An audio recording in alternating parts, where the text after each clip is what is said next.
The desert compound. The sun was setting over the Afghan mountains when Team Charlie received the encrypted message. Staff Sergeant Marcus Rodriguez looked at his tablet screen, reading the intelligence report twice before calling his team together. They were stationed at Forward Operating Base Wolverine, a small outpost that served as their home for the past 4 months. The target was Ahmad Hassan, a Taliban commander responsible for coordinating attacks on American convoys. Intelligence suggested he would be at a remote compound 20 miles southeast of their position. The mission seemed straightforward enough: surveillance and possible capture if the opportunity presented itself. Rodriguez gathered his 5-man team in the operations tent. There was Corporal Jake Morrison, the team's sniper and the youngest member at just 22. Petty Officer Luis Santos handled communications and electronics. Sergeant First Class David Kim served as their medic and explosives expert. Finally, there was Petty Officer Second Class Tony Williams, their heavy weapons specialist who never seemed to take anything seriously. The briefing was routine. They would insert via helicopter at 0200 hours, hike to an overwatch position, and establish surveillance on the compound.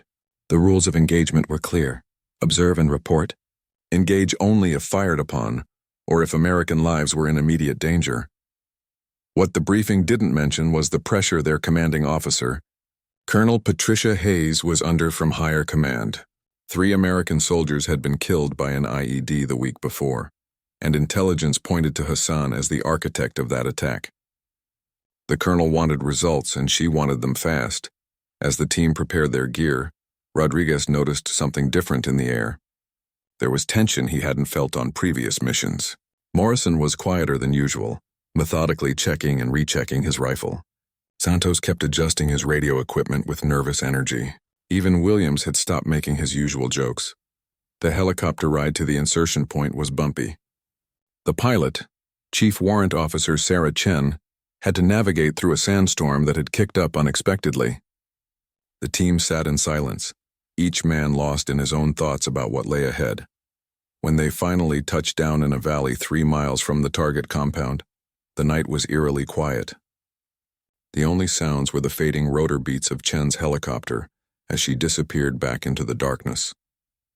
Rodriguez checked his GPS and pointed toward a ridge that would give them a perfect view of Hassan's location. The hike took 2 hours through rough terrain. They moved carefully, stopping frequently to listen for any signs of enemy activity. The compound came into view just as the first hints of dawn appeared on the horizon. Through his binoculars, Rodriguez could see several buildings surrounded by a high wall. There were guards posted at regular intervals, and he counted at least 12 men moving around the courtyard. Morrison set up his sniper rifle on a rocky outcrop that provided excellent cover and a clear field of fire. Santos established communication with base, confirming they were in position and beginning their surveillance mission. The team settled in for what they expected would be a long day of watching and waiting. At 800 hours, a convoy of 3 vehicles arrived at the compound. Rodriguez watched through his scope as several men got out, including one who matched Hassan's description perfectly. The target was finally in sight, but something felt wrong. The number of guards had doubled since their arrival, and there seemed to be unusual activity around the compound's perimeter. Santos received a crackling transmission from base. Colonel Hayes wanted an immediate status report. When Rodriguez reported that Hassan was confirmed on target, there was a long pause before the colonel responded. Her next words would change everything about their mission. The surveillance was supposed to continue for 72 hours, but Rodriguez could sense that plans were already changing. The tension in the colonel's voice suggested that patience was running thin back at headquarters. Political pressure was mounting, and someone wanted action. As the morning wore on, more vehicles arrived at the compound. Rodriguez began to suspect this wasn't just a routine meeting. Intelligence had suggested Hassan was planning something big, and it looked like those plans were accelerating. The team watched as weapons were moved between buildings and additional guards took positions around the perimeter. Morrison adjusted his scope, maintaining a clear sight picture on the main building where Hassan had entered. The distance was just over 800 meters, well within range for an experienced sniper. But their orders remained unchanged: observe and report only.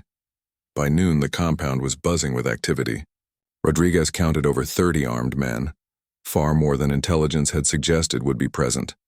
Whatever Hassan was planning, it was bigger than anyone had anticipated.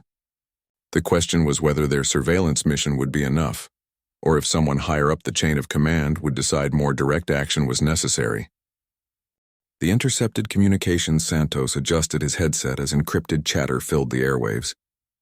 His electronic surveillance equipment had been picking up radio transmissions from inside the compound all morning. Most of it was routine security checks, but one conversation made him sit up straight and signal urgently to Rodriguez. The conversation was in Pashto, but Santos had enough language training to understand the basics.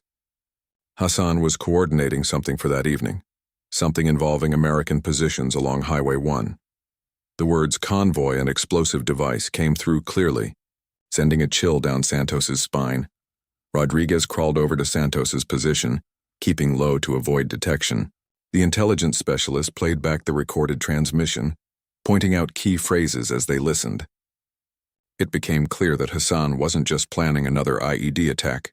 He was coordinating a complex ambush involving multiple cells across the region. The implications were staggering.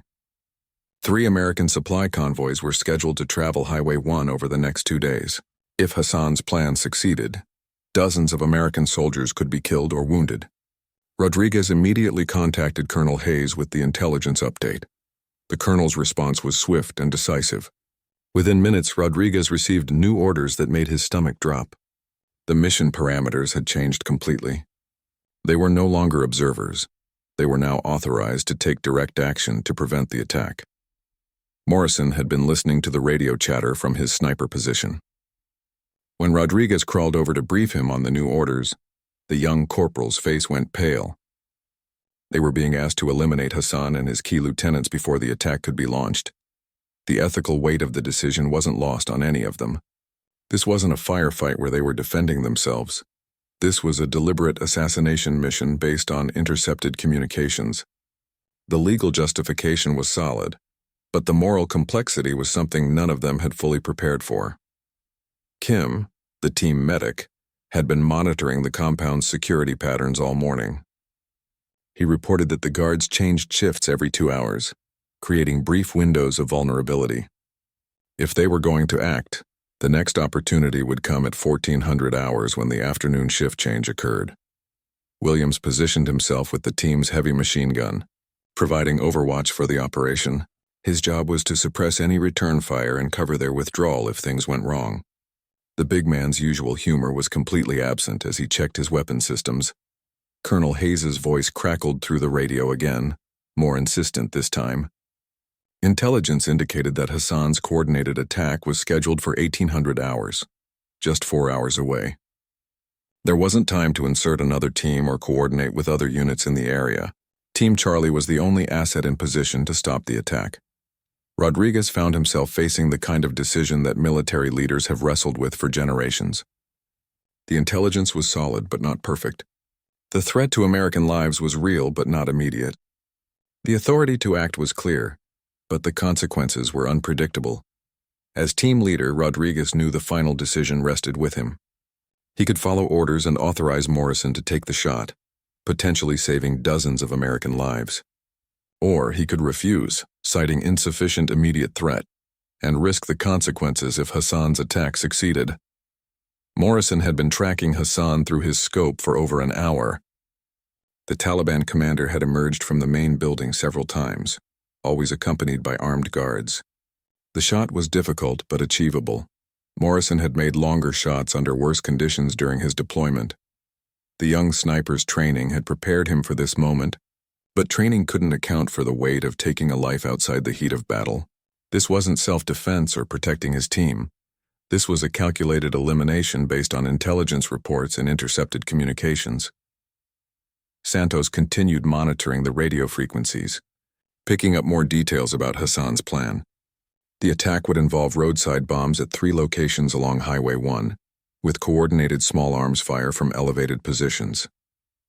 The level of planning and coordination was sophisticated, suggesting Hassan had been working on this operation for weeks. Time was running out. Colonel Hayes had made it clear that the decision needed to be made within the next hour. The afternoon convoy was already moving along Highway 1, unaware of the danger that awaited them. If Team Charlie didn't act, there might not be another opportunity to prevent the attack. The weight of command had never felt heavier on Rodriguez's shoulders.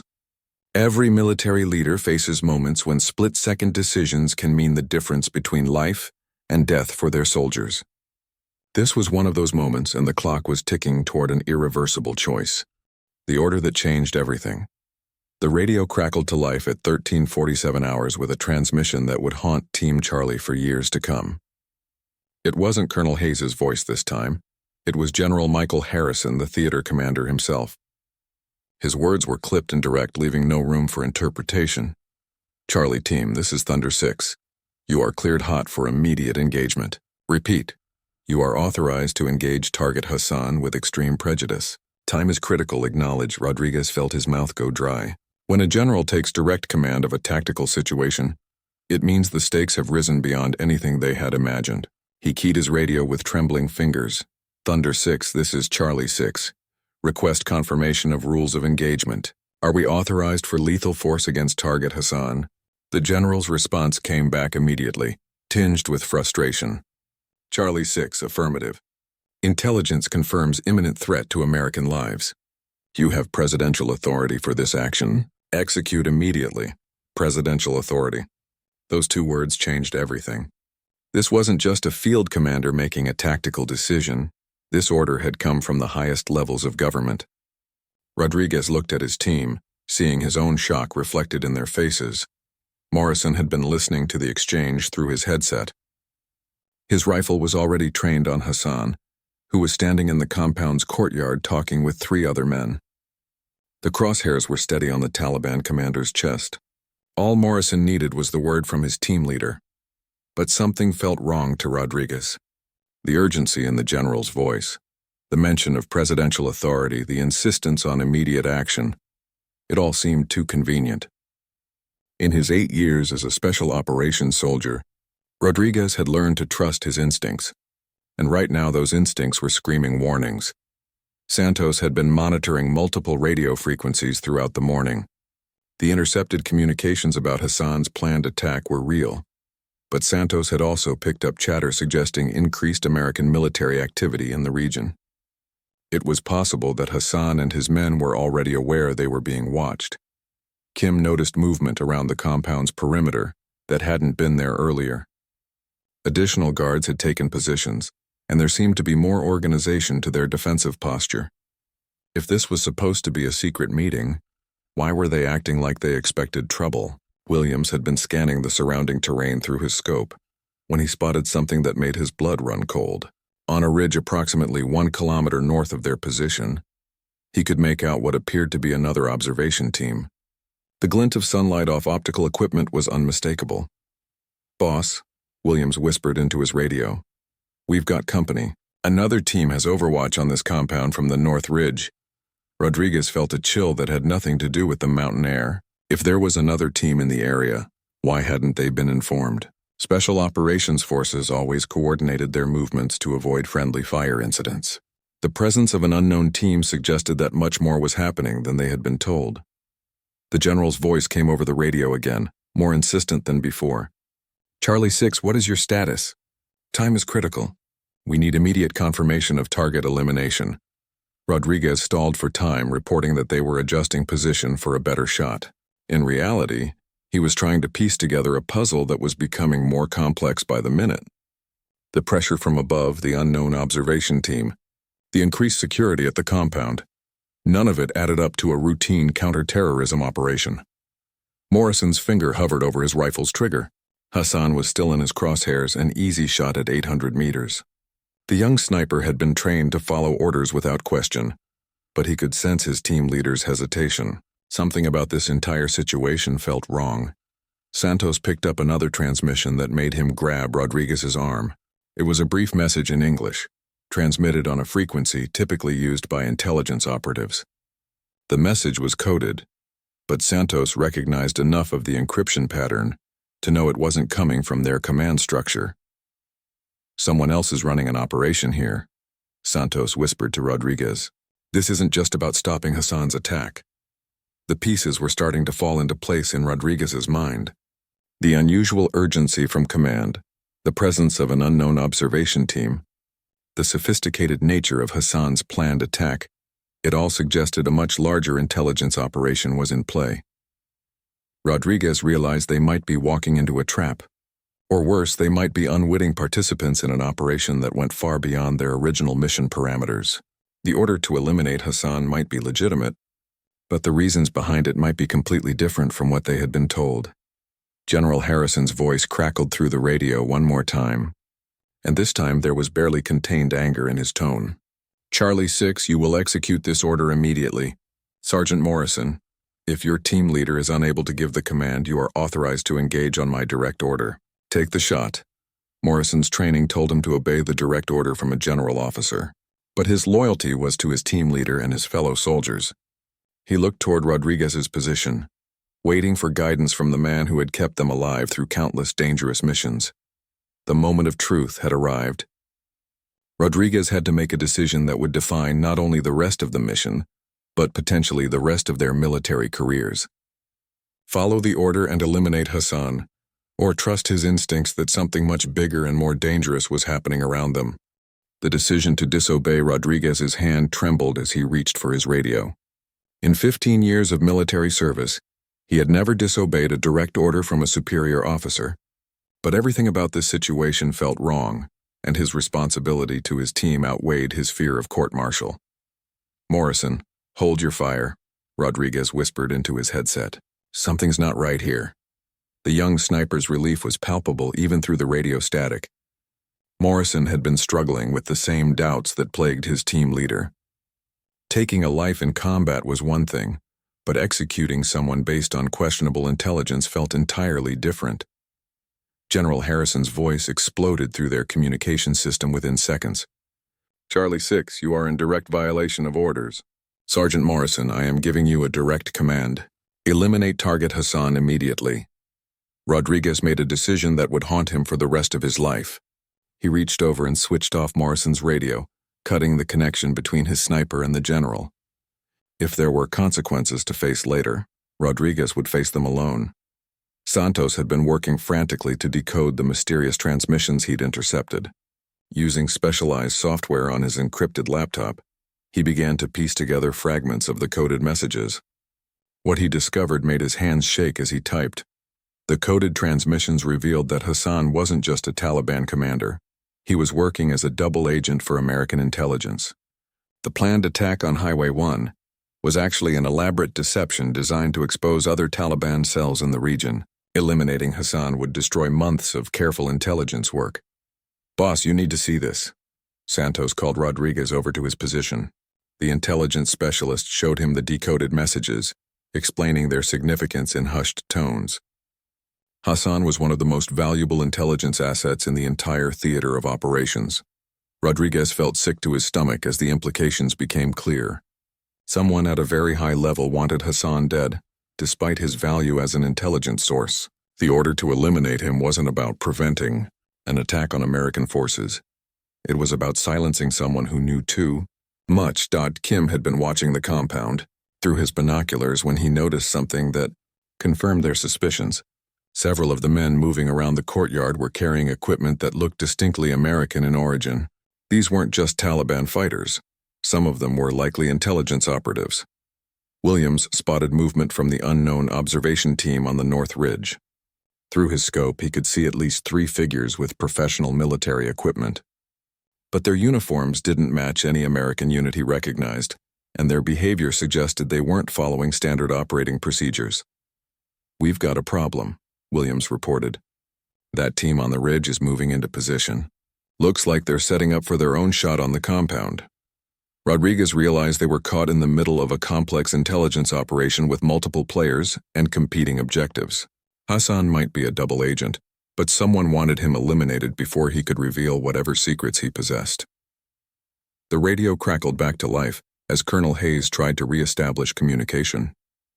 Her voice was different now, less authoritative, more desperate. Charlie 6, please respond. We need to know your status immediately. Rodriguez recognized the fear in his commanding officer's voice. Hayes was caught in the same impossible situation, receiving orders from above that didn't match the intelligence picture on the ground. She was probably facing the same career-ending decision that Rodriguez had already made. Santos intercepted another transmission that made the situation even more complex. The message indicated that Hassan was planning to defect completely within the next 48 hours. He had requested extraction to a secure location where he could provide detailed intelligence about Taliban operations across the entire region. The pieces of the puzzle were finally coming together. Someone in the intelligence community wanted Hassan dead before he could defect and reveal information that might be embarrassing or damaging to ongoing operations. The order to eliminate him wasn't about protecting American lives. It was about protecting American secrets. Morrison had been maintaining his sight picture on Hassan throughout the radio drama, but his finger had moved away from the trigger. The young sniper understood that his team leader was protecting him from having to make an impossible choice between following orders and doing what was right. Kim noticed that the activity in the compound had changed significantly over the past hour. Instead of preparing for an attack, the men inside appeared to be packing equipment and preparing to leave. Hassan's planned assault on Highway 1 might have been called off, or it might never have existed in the first place. General Harrison's voice returned to the radio frequency, but this time he was speaking to someone else. Rodriguez and his team listened in horror as they realized the general was coordinating with the unknown observation team on the North Ridge. Raven Team, Charlie Team has refused to execute. You are cleared to engage target Hassan from your position. Repeat, you are authorized to eliminate the target. Rodriguez felt a moment of panic as he realized they had inadvertently put Hassan in even greater danger. By refusing to take the shot themselves, they had triggered a backup plan that would accomplish the same objective through different means. The unknown team on the North Ridge was already in position and wouldn't have the same moral qualms about following orders. Hassan would be dead within minutes unless Team Charlie found a way to warn him or prevent the assassination. Rodriguez faced yet another impossible decision. He could maintain radio silence and let events play out, knowing that Hassan would likely be killed by the backup team. Or he could actively interfere with a sanctioned military operation, crossing a line from which there would be no return. Time was running out, and Rodriguez knew that whatever decision he made in the next few minutes would define not only the rest of his military career, but the kind of man he would be for the rest of his life. The warning shot Rodriguez made a decision that would forever change his relationship with the military chain of command. Instead of allowing Hassan to be assassinated by the unknown team, he ordered Morrison to fire a warning shot near the compound. The message would be clear. Someone was watching and Hassan needed to take cover. Morrison adjusted his aim and squeezed the trigger. The bullet struck a water barrel in the compound's courtyard, sending a spray of water and debris into the air. The effect was immediate. Guards shouted warnings and Hassan dove for cover behind a concrete wall. The reaction from command was swift and furious. General Harrison's voice exploded through the radio with barely controlled rage. Charlie 6, you are now in direct violation of orders and interfering with a sanctioned operation. Stand down immediately. But Rodriguez had crossed the point of no return. He watched through his binoculars as Hassan and his men began a rapid evacuation of the compound. Vehicles that had been hidden behind buildings suddenly appeared, and within minutes a convoy was speeding away from the complex. Santos picked up frantic radio chatter from the unknown team on the North Ridge. They were reporting that the target had escaped and requesting permission to pursue. Someone was not happy that months of planning had been disrupted by Team Charlie's interference. Williams maintained his overwatch position, but he could see movement from the North Ridge that suggested the backup team was preparing to relocate. Their mission had failed, and they would likely be looking for someone to blame for the operational failure. Colonel Hayes attempted to re-establish communication with Team Charlie, but her voice carried a tone of resignation rather than authority. Charlie 6, I need you to explain your actions immediately. Multiple agencies are demanding answers. Rodriguez knew that his military career was effectively over, but he felt a sense of peace that had been missing since this mission began. He had chosen to protect a valuable intelligence asset rather than blindly follow orders that served unknown political purposes. Kim spotted something through his scope that confirmed their decision had been correct. Among the men evacuating with Hassan, He recognized at least 2 individuals from intelligence briefings. Known American operatives who had been working undercover in the region for months. The compound evacuation revealed the true nature of Hassan's operation. This wasn't a Taliban stronghold preparing for attacks on American forces. It was a safe house for intelligence operations. The men they had been watching included American assets, foreign operatives, and double agents from multiple organizations. Santos decoded another transmission that painted an even clearer picture of what they had stumbled into. Hassan wasn't just providing intelligence about Taliban operations. He had information about corruption within the American military structure, including details about unauthorized weapon sales and drug trafficking. The order to eliminate Hassan hadn't come from legitimate counterterrorism concerns. Someone with significant power wanted to silence him before he could reveal information that would implicate high-ranking American officials in illegal activities. Morrison felt vindicated in his reluctance to take the shot. His instincts had been correct. This wasn't a clear-cut military target, but a complex intelligence operation with moral and legal implications far beyond a simple assassination. Mission Williams noticed that the backup team on the North Ridge was packing up their equipment with unusual haste. Professional military units don't abandon positions that quickly unless they're concerned about being compromised or investigated. Rodriguez realized the team Charlie had inadvertently exposed a black operation that probably extended far beyond their immediate command structure. The presence of the backup team, the presidential authority, the pressure for immediate action, all of it suggested coordination at the highest levels of government. Colonel Hayes made one final attempt to contact Team Charlie, and this time her message was different. Instead of demanding compliance with orders, she was offering advice. Charlie 6, I recommend you document everything from this mission. You're going to need it. The colonel's warning was clear. Team Charlie would face serious consequences for their actions, but they weren't the only ones who would be investigated. The failed operation would trigger inquiries that could expose the entire network of illegal activities Hassan had been documenting. Santos used his equipment to record and encrypt all the transmissions they had intercepted during the mission. The evidence would be crucial if they faced court-martial proceedings, but it might also be valuable to investigators looking into the broader corruption Hassan had been exposing. As the sun began to set over the Afghan mountains, Team Charlie prepared for extraction from their position. They had prevented an assassination and protected a valuable intelligence asset, but they had also made powerful enemies who would not forgive their interference.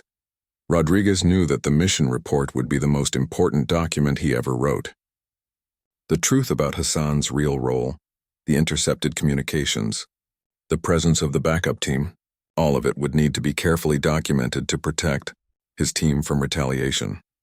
The helicopter extraction that had been scheduled for the following morning was suddenly moved up to that evening.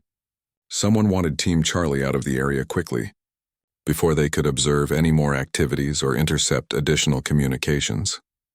As they prepared to leave their overwatch position, Rodriguez took one last look at the empty compound through his binoculars.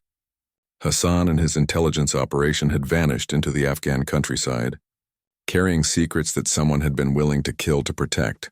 The real mission was just beginning, and it would take place in briefing rooms and congressional hearing chambers, rather than on mountainsides in Afghanistan. The reckoning 6 months after the failed assassination attempt, Staff Sergeant Marcus Rodriguez sat in a sterile conference room at the Pentagon, facing a panel of military investigators and congressional oversight officials. His decision to disobey orders had triggered one of the largest military intelligence scandals in recent history. The investigation had revealed a network of corruption that reached into the highest levels of the military and intelligence communities. Hassan's intelligence files, recovered after his successful defection, documented years of illegal weapons sales, drug trafficking, and financial crimes involving American officials. Morrison, Santos, Kim, and Williams sat alongside their former team leader, each facing potential court-martial charges for insubordination and interference with military operations. But they had also become key witnesses in a corruption investigation that implicated dozens of high-ranking officials. General Harrison, who had given the direct order to eliminate Hassan, was already facing criminal charges for his role in the weapons trafficking ring. The presidential authority he had claimed was fabricated. No such order had ever been issued. From the White House, Colonel Hayes had been cleared of wrongdoing after investigators determined she had been manipulated by false intelligence reports. Her warning to Team Charlie to document everything had proven crucial in exposing the broader conspiracy. The unknown observation team from the North Ridge turned out to be private military contractors hired to eliminate Hassan if the regular military refused to act. 3 of them were already in federal custody, facing charges ranging from conspiracy to attempted murder. Santos's intercepted communications had provided the foundation for the entire investigation. His electronic surveillance equipment had captured not only Hassan's intelligence about Taliban operations, but also conversations between corrupt American officials discussing their illegal activities. The hearing room was packed with reporters, military officers, and congressional staffers as the investigation reached its climax. Team Charlie's story had become a symbol of military integrity in the face of institutional corruption. Rodriguez testified about the pressure his team had faced to eliminate Hassan without proper intelligence review. He described the suspicious nature of the orders, the presence of the backup team, and his decision to trust his instincts over his superiors. Morrison spoke about the moral weight of being ordered to assassinate someone without understanding the full context of the mission. His reluctance to take the shot, initially seen as weakness, was now viewed as courage in the face of illegal orders. The panel chairman, Senator Elizabeth Warren III, praised Team Charlie for their actions. These soldiers chose to follow their oath to protect and defend the Constitution, rather than blindly follow illegal orders.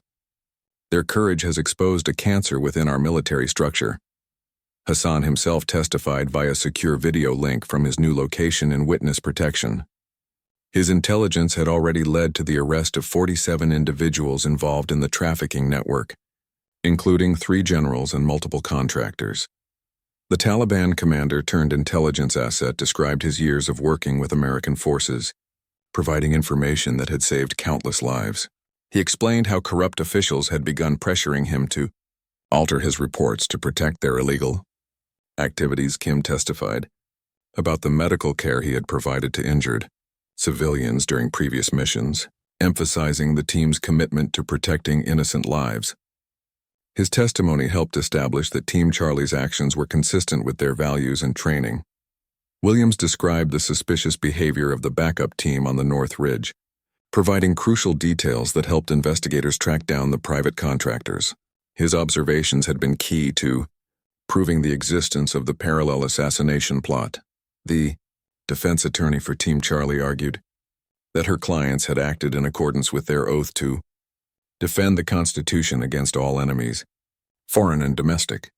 The illegal orders they received had come from domestic enemies seeking to protect their criminal enterprise.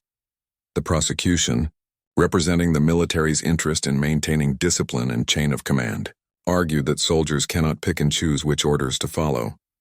However, their case was significantly weakened by the evidence of corruption and illegal activity. After 3 days of testimony, the panel reached its conclusion. Team Charlie would face no criminal charges for their actions, but they would receive administrative punishment for failing to follow proper procedures when questioning orders. Rodriguez was reduced in rank from staff sergeant to sergeant, but he was allowed to remain in the military with full benefits. His personnel file would note both the administrative punishment and a commendation for exposing military corruption.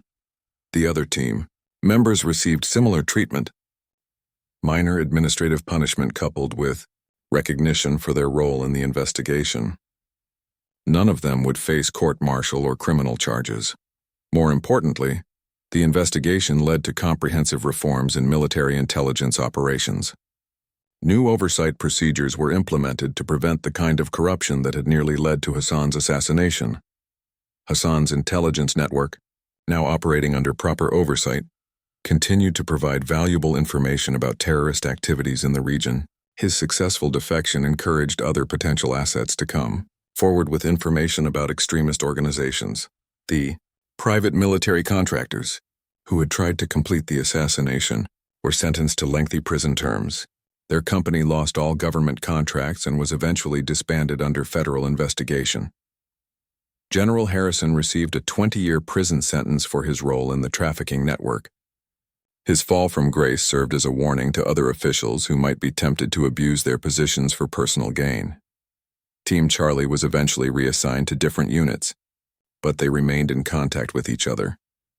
Their shared experience had created bonds that would last for the rest of their lives, knowing they had chosen to do what was right, despite the personal cost. Rodriguez often reflected on that day in the Afghan mountains when he had made the decision that changed everything. He knew he would make the same choice again, understanding that sometimes the greatest act of loyalty to your country is the courage to disobey illegal orders. The story of Team Charlie became part of military ethics training, taught to new soldiers as an example of how to navigate complex moral situations. Their legacy was not just in the corruption they exposed, but in the principle they defended, that following orders must never override following conscience.